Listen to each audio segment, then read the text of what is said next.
these are our heroes, our patriots. They sacrificed their life, many sacrificed almost their lives through the experiences that they went through. And I repeat again, except for sacrificing one's life, no one has endured greater hardship than a prisoner of war. And I want to thank you all again for joining us here this afternoon for this occasion, and we shall never forget you all. God bless America. Thank you.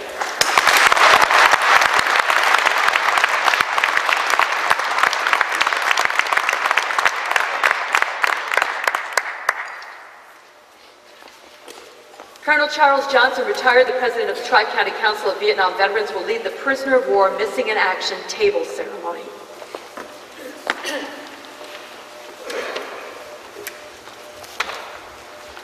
9 April 1942, Filipino U.S. Army troops under the command of Major General Edward King, fighting on Bataan, were surrendered, and they began their horrific, infamous 90-mile death march to Camp Donnelly.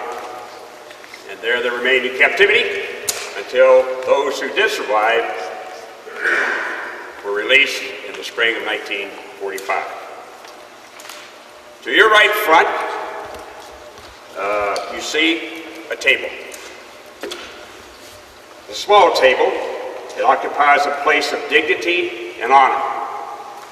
It is set for one, symbolizing the fact that members of our armed forces are missing from our ranks.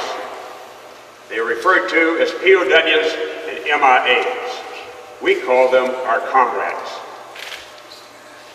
They are unable to be with their loved ones and families, so we join together to pay humble tribute to them and to bear witness to their continued absence. The table is small, symbolizing the frailty of one prisoner alone against his or her suppressors. The tablecloth is white, symbolic of the purity of their intentions to respond to their country's call to arms.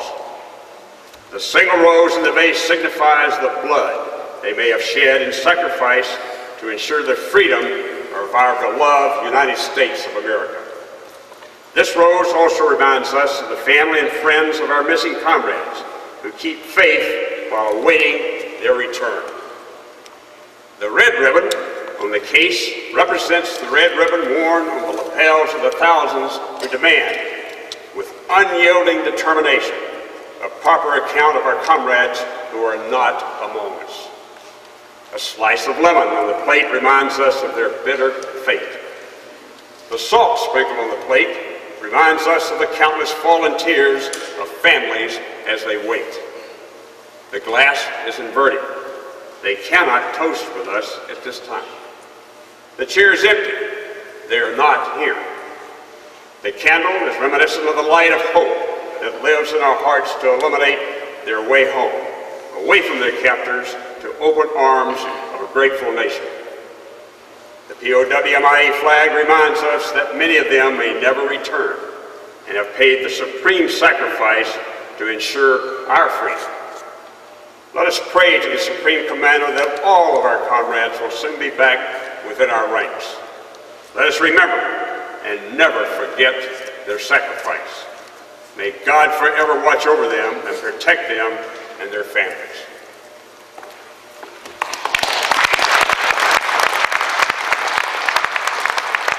And now, in memory of those who lost their lives, the playing of taps.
Captain Ladouceur is back now with our benediction.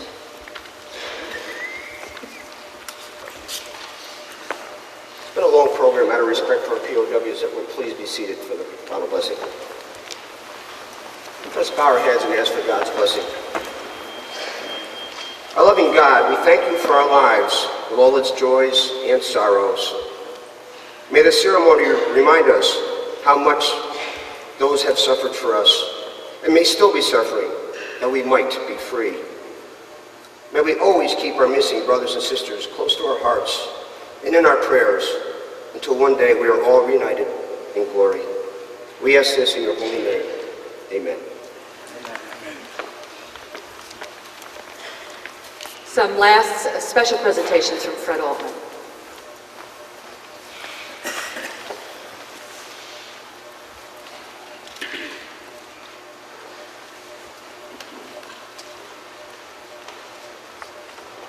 Last year, the governor came to this place and he dedicated it as the future home of the New York Military Heritage Museum. And today, this historic armory is graced, and we are honored to have the Lieutenant Governor join us here to help us carry out our mission to honor those New Yorkers and those Americans who have bravely sacrificed and served our nation. And in appreciation for that, Governor, we would like to present you with this certificate from the Military Heritage Institute.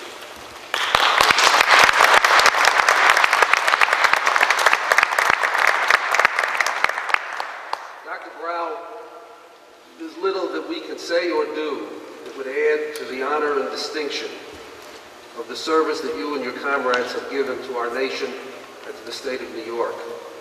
But we at the Military Heritage Institute nevertheless wish to express our appreciation to you and through you to all of your comrades who have sacrificed similarly, and present you with this certificate of our appreciation.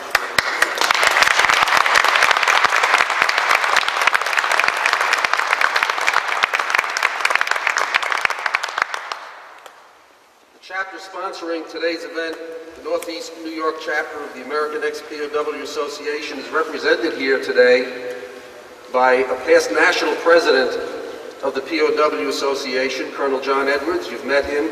He's also the chairman emeritus of this Military Heritage Institute and is responsible in great measure for the fact that this museum exists here today. Colonel, we have a certificate.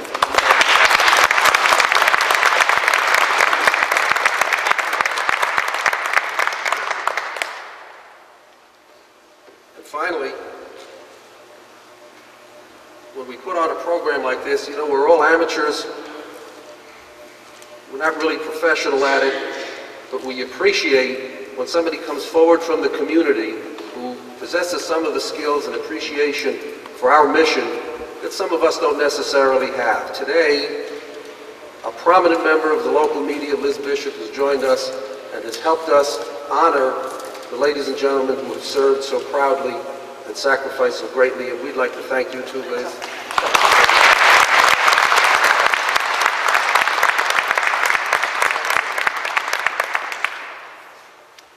And now we're going to ask Charlie Lowe to please come back, and I hope you'll all join her in singing God Bless America.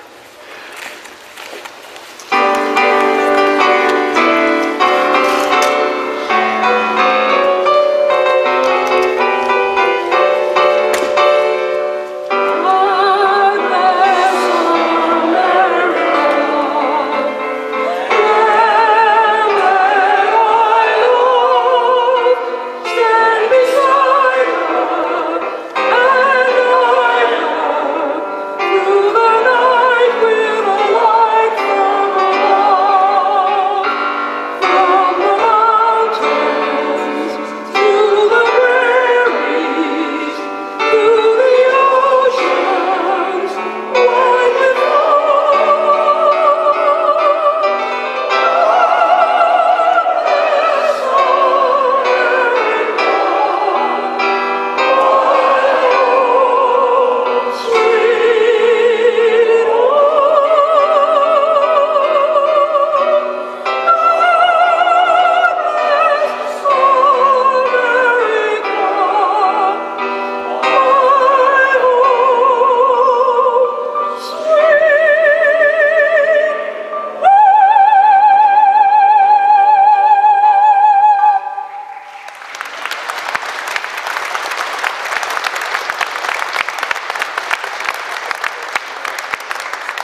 program. Thank you all so much for coming. Thank you all who sacrificed so much, and God bless America.